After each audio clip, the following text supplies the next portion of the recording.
Capítulo 40.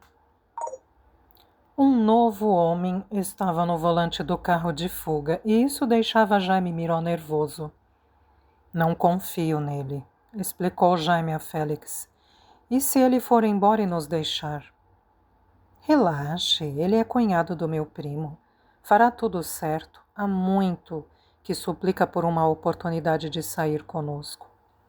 Tenho um terrível pressentimento, insistiu Jaime. Eles haviam chegado a Sevilha no início daquela tarde e examinado meia dúzia de bancos, antes de escolherem um alvo. Era um banco numa rua transversal, pequeno.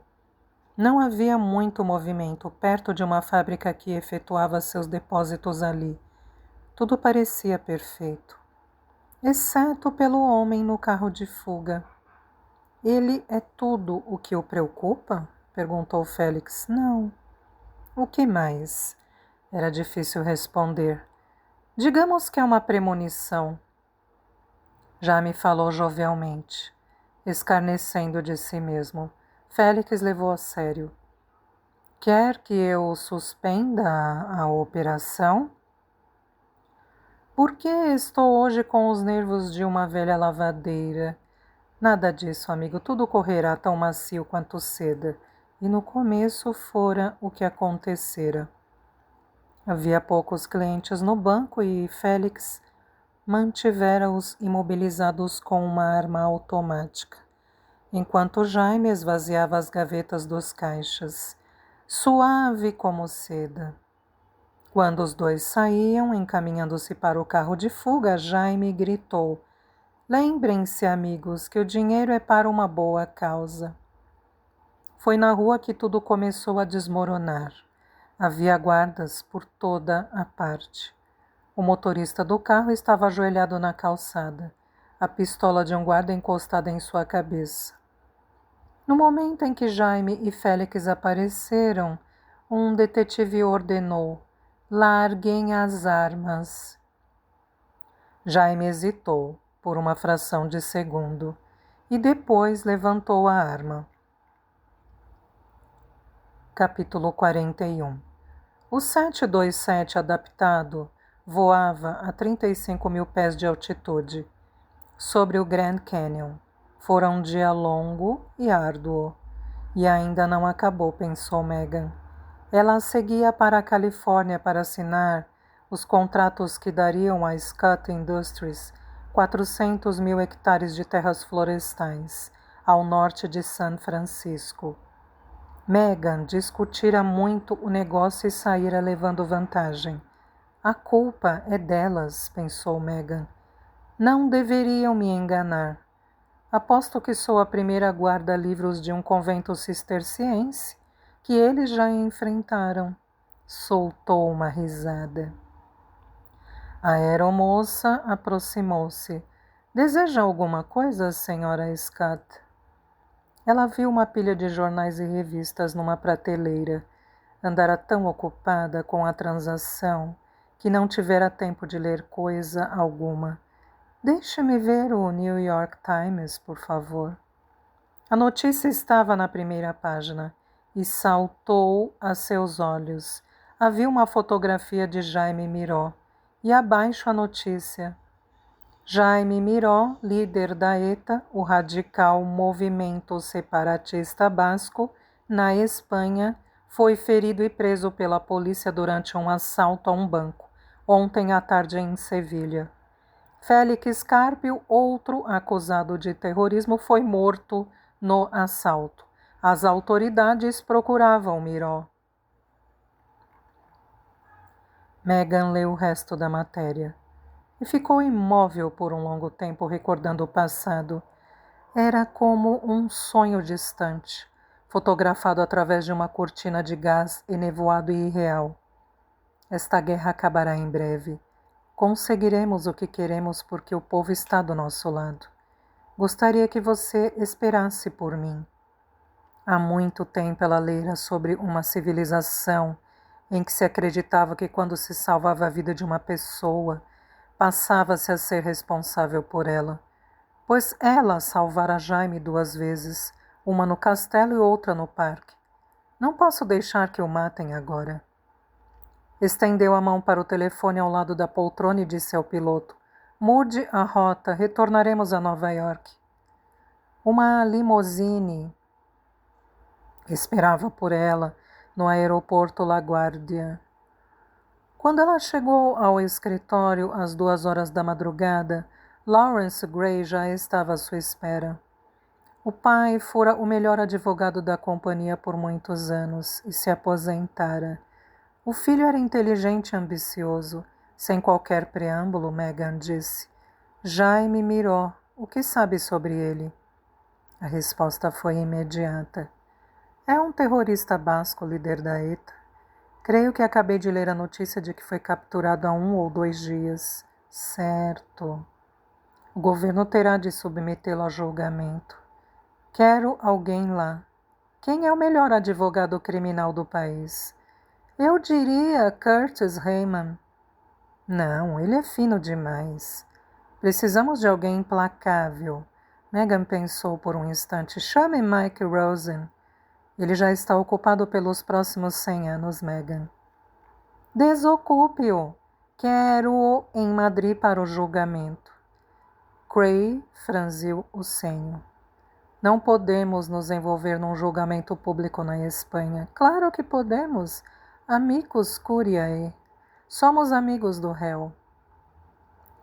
Ele estudou-a por um momento. Importa se eu lhe fizer uma pergunta pessoal? Claro que me importo. Faça o que estou dizendo. Farei o melhor que puder. Larry? O que é? Quero o melhor e mais alguma coisa. A voz de Megan era dura como aço. 20 minutos depois, Lawrence Gray Jr. voltou à sala de Megan. Mike Rosen está no telefone. Acho que o acordamos. Ele quer falar com você. Megan pegou o telefone. Sr. Rosen, é um prazer falar-lhe. Nunca nos encontramos pessoalmente, mas tenho a impressão de que vamos nos tornar grandes amigos. Muitas pessoas processam a Scott Industries para tentar nos arrancar alguma coisa e tenho procurado por alguém para assumir nosso departamento jurídico. Seu nome sempre aflora. Claro que estou disposta a lhe pagar muito bem. Senhorita Scott? Pois não? Não me importo de pegar um trabalho que é uma fria, mas você está me jogando numa gelada. Não entendi.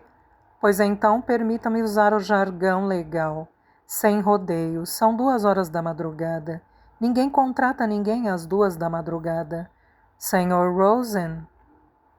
Mike, vamos ser grandes amigos, está lembrada? Mas amigos devem confiar um no outro. Larry me disse que você quer que eu vá à Espanha e tente salvar um terrorista basco que está no poder da polícia. Ela já ia dizer. Ele não é terrorista, mas se conteve. É isso mesmo. Qual é o seu problema? Ele está processando a Scott Industries porque sua arma emperrou? Sinto muito, amiga, não posso ajudá-la. Estou com a agenda tão cheia que desisti de ir ao banheiro há 6 meses. Posso recomendar alguns advogados? Não, pensou Megan. Jaime Miró precisa de você. E ela foi subitamente dominada por um senso de desespero. A Espanha era outro mundo, outro tempo. Quando falou, a voz cansada. Não importa, é um assunto pessoal. Desculpe tê-la incomodado. Ei, é para isso que servem os amigos. Uma questão pessoal é diferente, Megan. Para dizer a verdade, estou ansioso em saber por que a presidente da Scott Industries se interessa em salvar um terrorista espanhol. Está livre para o almoço amanhã? Megan não permitiria que nada a atrapalhasse. Estou.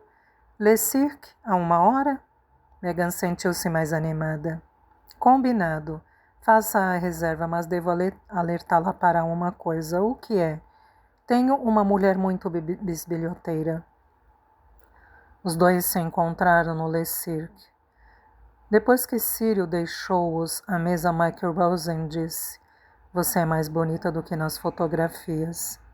Aposto que todo mundo lhe diz isso. Ele era bem baixo e vestia-se de maneira descuidada, mas não havia nada mais descuidado em sua mente. Despertou minha curiosidade, declarou Michael Rosen. Qual o seu interesse por Jaime Miró? Havia muito para dizer, coisas demais para contar. Megan limitou-se a responder. Ele é um amigo, não quero que morra. Rosen inclinou-se para a frente. Examinei os arquivos de jornal sobre ele esta manhã. Se o governo de Dom Juan Carlos executar Miró apenas uma vez, ele estará levando vantagem. Eles ficarão roucos só de ler acusações contra seu amigo. Ele percebeu a expressão de Megan. Desculpe, mas preciso ser franco. Miró tem andado muito ocupado. Assaltando bancos, explode carros, assassina pessoas. Ele não é um assassino, mas um patriota. Está lutando por seus direitos. Está bem, está bem. Ele é meu herói também. O que deseja que eu faça? Salve-o. Megan, somos tão bons amigos que vou lhe dizer a verdade absoluta. O próprio Jesus Cristo não poderia salvá-lo. Está à procura de um milagre que, acredito em milagres, vai me ajudar? Ele estudou-a por um momento. Para que servem os amigos? Já experimentou o paté? Ouvi dizer que eles o fazem cocer. O fax de Madrid dizia. Falei com alguns dos maiores advogados europeus. Todos se recusam a defender Miró. Tentei ser admitido no julgamento como amicus curiae. O tribunal não me aceitou. Gostaria de poder realizar o milagre para você, amiga, mas Deus ainda não se levantou. Estou voltando. Você me deve um almoço. Mike. O julgamento estava marcado para começar a 17 de setembro. Cancele todos os meus compromissos, ordenou Megan a um assistente. Tenho alguns negócios em Madrid.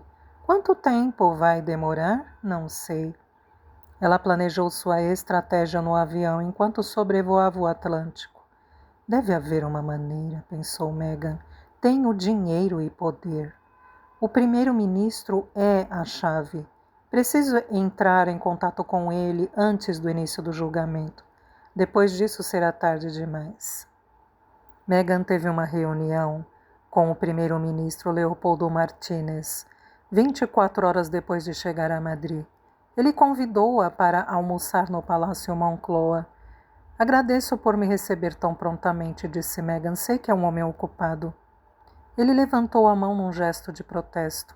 Minha cara senhorita Scott, quando a presidente de uma organização tão importante quanto a Scott Industries voa para meu país querendo me falar, só posso me sentir honrado. Por favor, diga-me em que posso ajudá-la. Para ser franca, vim até aqui para ajudá-lo. Ocorreu-me que temos algumas fábricas na Espanha, mas não estamos aproveitando todo o potencial que seu país tem a oferecer. Martínez escutava agora com toda a atenção, os olhos brilhando. É mesmo? A Scott Industries está pensando em instalar uma enorme fábrica de material eletrônico. Deve empregar entre 1.000 e 1.500 pessoas. Se for bem sucedida, como esperamos, abriremos fábricas subsidiárias. E ainda não decidiu em que país deseja instalar esta fábrica? Isso mesmo. Pessoalmente, sou a favor da Espanha. Mas, para ser franca, Excelência, alguns dos meus executivos não estão satisfeitos com a situação dos direitos civis aqui. É mesmo? É, sim. Acham que as pessoas que protestam contra as políticas do Estado são tratadas com muito rigor. Está pensando em alguém em particular? Para dizer a verdade, estou sim, Jaime Miró. Ele fitou-a em silêncio por um momento. Entendo. E se formos clementes com Jaime Miró, teríamos a fábrica de material eletrônicos e muito mais, assegurou Megan. Nossas fábricas elevarão o padrão de vida em todas as comunidades em que se instalarem. O primeiro-ministro franziu o rosto.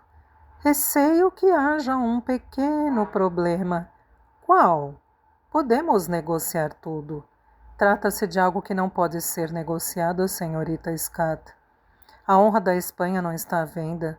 Não pode nos subornar, comprar ou ameaçar. Pode ter certeza de que não estou. Chega aqui com suas esmolas e espera que ignoremos nossos tribunais para agradá-la? Pense bem, senhorita Scott, não precisamos de suas fábricas.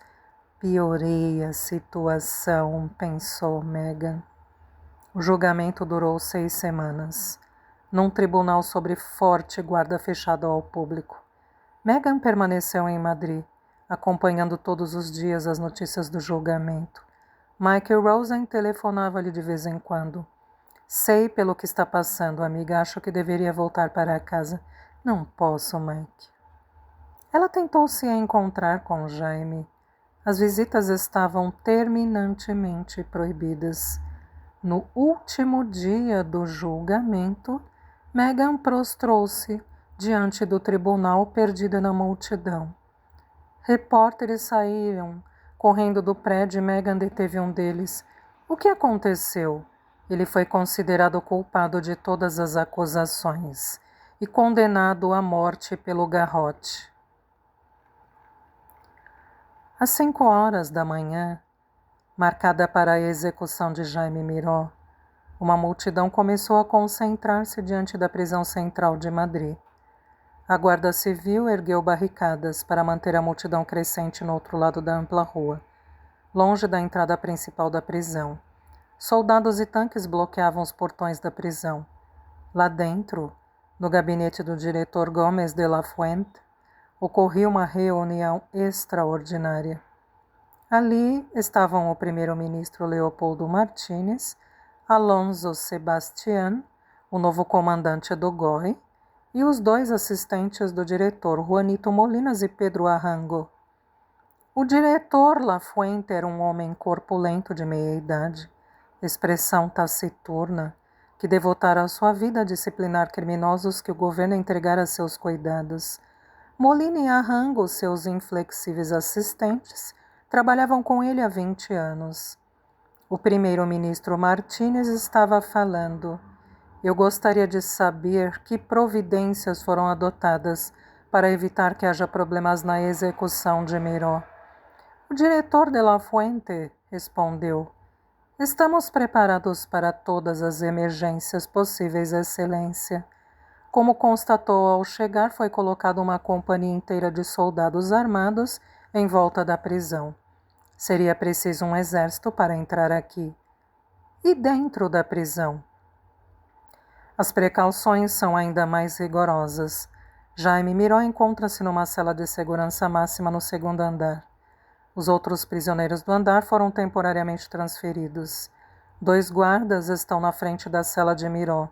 E há mais 2 em cada extremidade do corredor. Ordenei que todos os presos permaneçam em suas celas, até o término da execução. A que horas será? Ao meio-dia, Excelência. Adiei o almoço para 1 hora. Isso nos dará tempo suficiente para tirar o corpo de Miró daqui. Que planos fez para a disposição do corpo? Estou seguindo sua sugestão, Excelência. O sepultamento na Espanha poderia causar dificuldades ao governo, se os bascos convertessem a sepultura numa espécie de santuário. Entramos em contato com a tia dele na França. Ela vive numa pequena aldeia nos arredores de Bayonne. Concordou em enterrá-lo lá. O primeiro-ministro levantou-se. Excelente, ele suspirou. Ainda acho que um enforcamento em praça pública seria mais apropriado. É possível, Excelência, mas neste caso, eu não poderia mais ser responsável pelo controle da multidão lá fora. Acho que você tem razão. Não há sentido em atiçar a multidão mais do que necessário. O garrote é mais doloroso e mais lento. E se algum homem merece o garrote, é Jaime Miró. Com licença, Excelência, disse o diretor de La Fuente. Mas fui informado de que uma comissão de juízes está reunida para considerar o último apelo dos advogados de Miró. Se for aceito, o que devo... O primeiro-ministro interrompeu-o. Não será aceito, a execução será realizada de acordo com o previsto. A reunião estava encerrada. Às 7:30 da manhã, o caminhão da padaria parou, na frente dos portões da prisão. Entrega. Um dos guardas da prisão examinou o motorista. Você não é novo? Sou sim. Onde está Júlio? Está doente, de cama. Por que não vai para junto dele, amigo? Como? Não há entregas esta manhã, volte à tarde. Mas todas as manhãs nada entra e apenas uma coisa vai sair. E agora, de marcha ré, faça a volta e saia depressa daqui antes que meus companheiros fiquem nervosos. O motorista olhou para os soldados que o fitavam fixamente. Claro. Ele observou o caminhão fazer a volta e desaparecer pela rua. O comandante de guarda comunicou o incidente ao diretor. A história foi investigada e descobriu-se que o entregador regular estava no hospital, vítima de um atropelamento, tendo o responsável fugido. Às 8 horas da manhã, um carro-bomba explodiu no outro lado da rua em frente à prisão, ferindo meia dúzia de pessoas. Em circunstâncias normais, os guardas deixariam seus postos para investigar e ajudar os feridos, mas tinham ordens rigorosas, permaneceram em seus postos, e a Guarda Civil foi chamada para cuidar da situação. O incidente foi imediatamente comunicado ao diretor de La Fuente, que comentou: eles estão ficando desesperados, dispostos a qualquer coisa. Às 9:15 da manhã, um helicóptero sobrevoou a área da prisão. Pintada nos lados estavam as palavras La Prensa, o maior jornal da Espanha. 2 canhões antiaéreos haviam sido instalados no telhado da prisão. O tenente no comando acenou uma bandeira de sinalização, avisando para o aparelho se afastar. O helicóptero continuou a sobrevoar o local. O tenente pegou um telefone de campanha.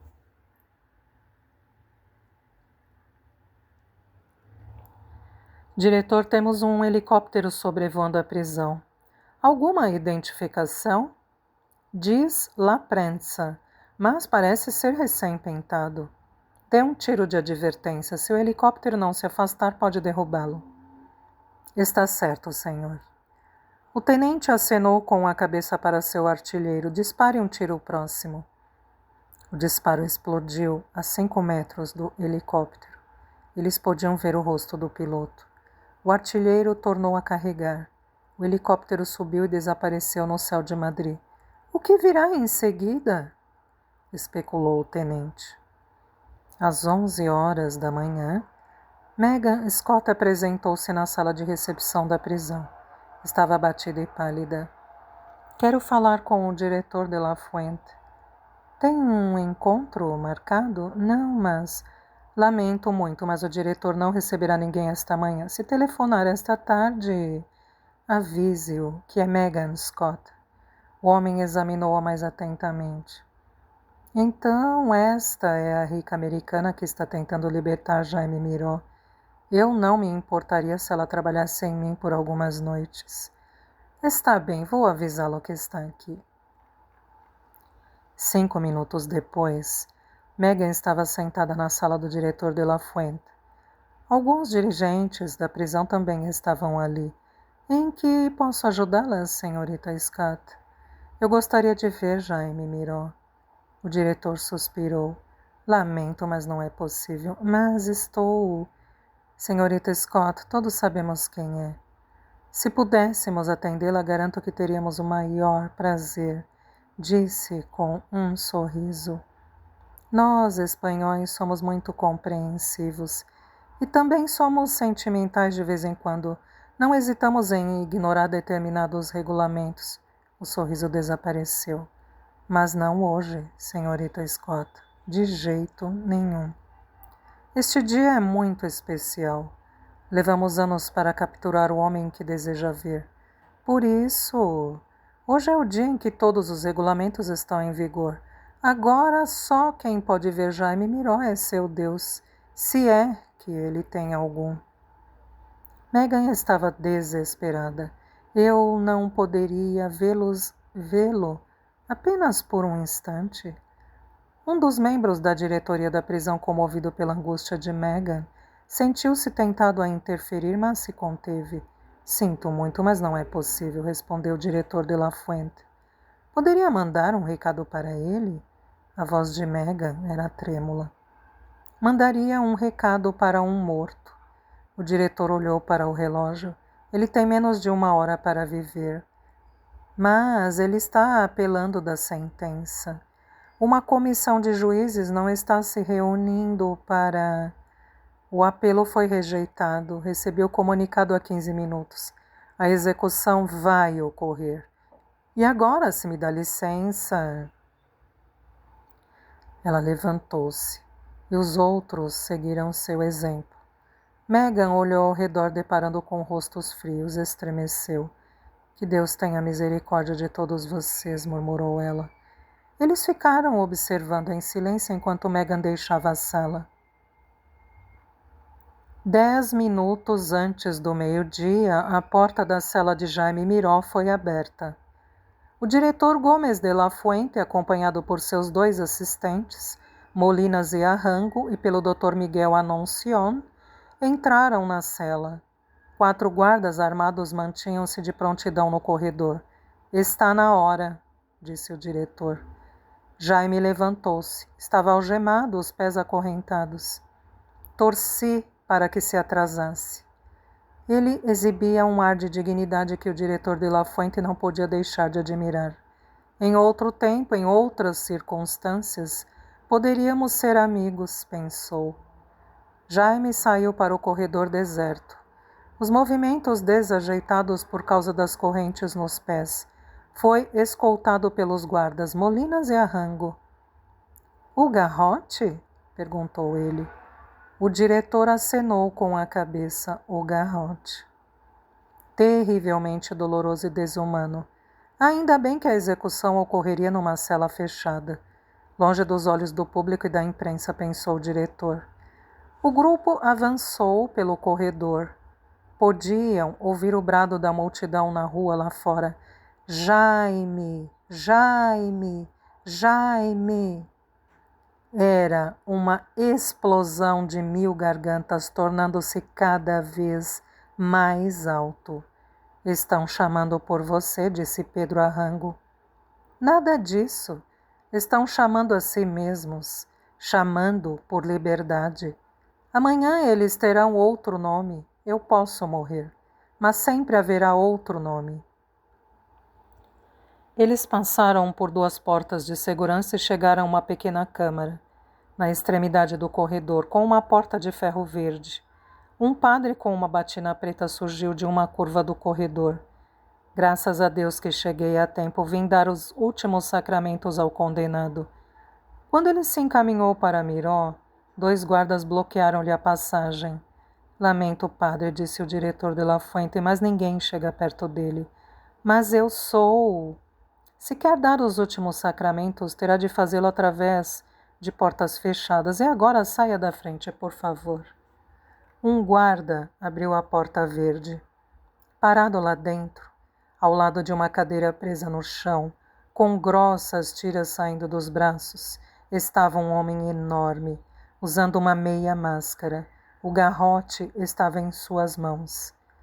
O diretor acenou com a cabeça para Molinas, Arrango e o médico, que entraram na sala atrás de Jaime. Os guardas ficaram do lado de fora. A porta verde foi fechada e trancada. Lá dentro, os assistentes Molinas e Arrango levaram Jaime para a cadeira.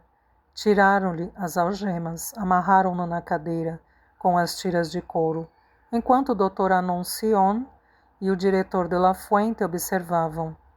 Através da porta fechada mal podiam ouvir o murmúrio do padre. De La Fuente olhou para Jaime e encolheu os ombros.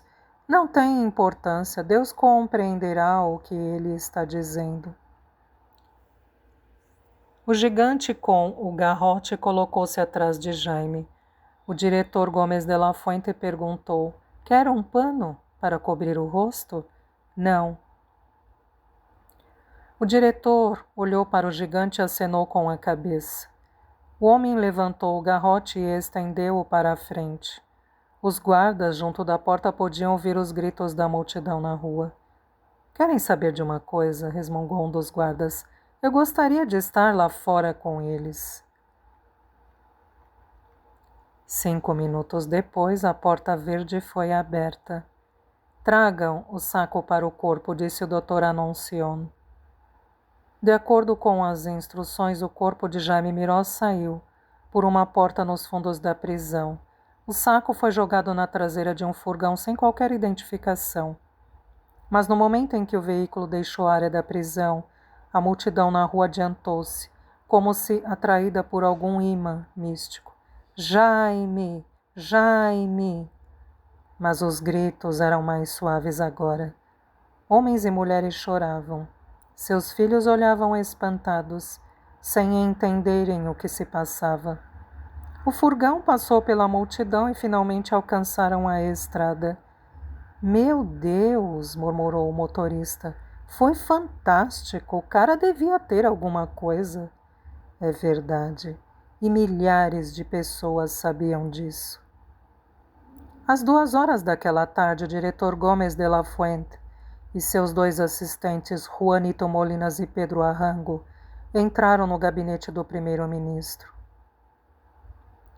Quero dar-lhes meus parabéns, disse o primeiro-ministro. A execução foi perfeita.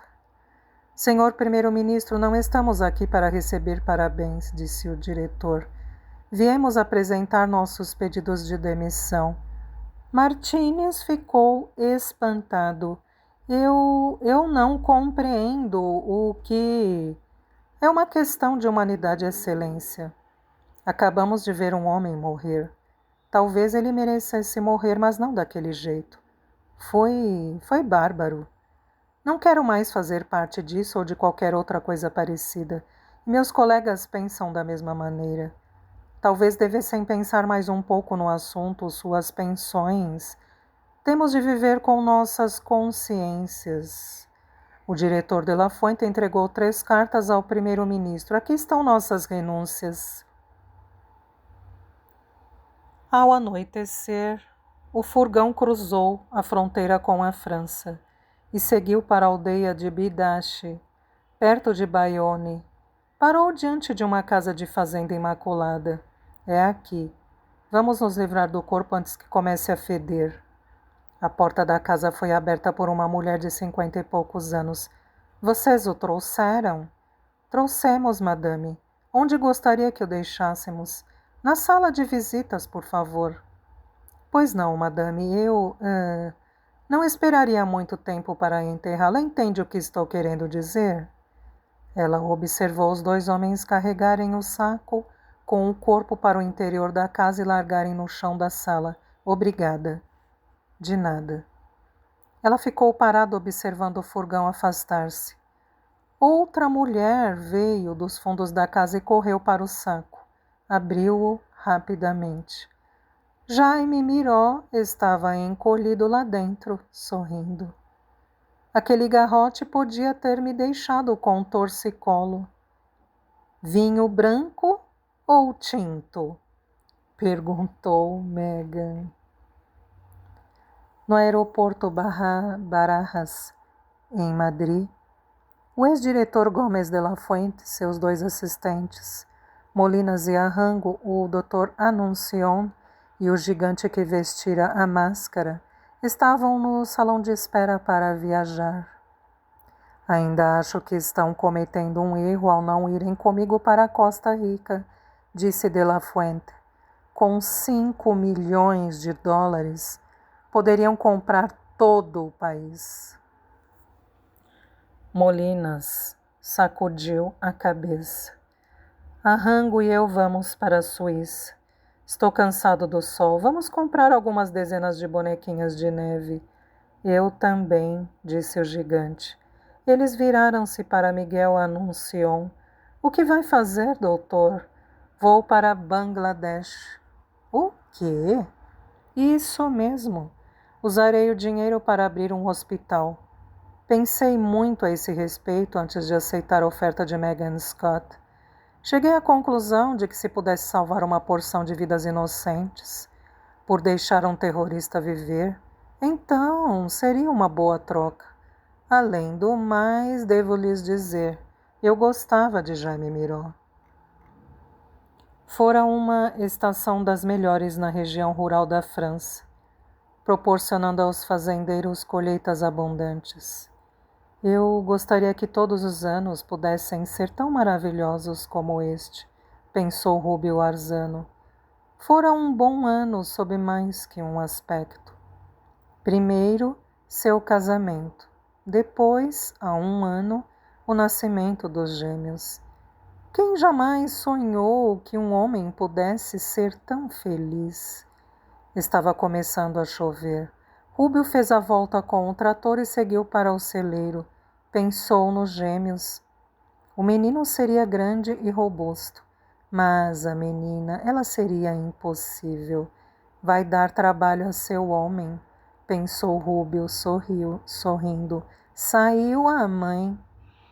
Ele deixou o trator no celeiro e foi para a casa, sentindo a chuva fria no rosto. Abriu a porta e entrou. Chegou bem na hora, disse Lúcia. O jantar está pronto. A reverenda Madre Bettina despertou com a premonição de que alguma coisa maravilhosa estava prestes a acontecer. Mas é claro que muitas coisas boas já aconteceram, pensou ela. O convento cisterciense fora reaberto há bastante tempo, sob a proteção do rei Dom Juan Carlos. Irmã Graciela e as outras freiras, levadas para Madrid, estavam de volta ao convento, sãs e salvas, refugiando-se mais uma vez na abençoada solidão e silêncio. Pouco depois do jejum, a reverenda madre entrou em sua sala e parou abruptamente aturdida. Em sua mesa, faiscando com um brilho ofuscante, estava a cruz de ouro. Foi considerado um milagre. Em 1978, Madrid tentou comprar a paz, oferecendo aos bascos uma autonomia limitada, permitindo-lhes que tivessem sua bandeira, sua língua e um departamento de polícia basco. A ETA respondeu com o assassinato de Constantin Ortín Gil, o governador militar de Madrid, e depois de Luís Carrero Blanco, o homem escolhido por Franco para seu sucessor. A escala de violência continua. Num período de 3 anos, os terroristas da ETA mataram mais de 600 pessoas. O massacre continua e a retaliação da polícia tem sido igualmente brutal. Não faz muitos anos, a ETA continuava com a simpatia dos 2,5 milhões de bascos, mas o terrorismo continuado dominou o apoio. Em Bilbao, o próprio coração do País Basco, 100.000 pessoas saíram às ruas para uma manifestação contra a ETA. O povo espanhol sente que chegou o momento para a paz, o momento para curar as feridas.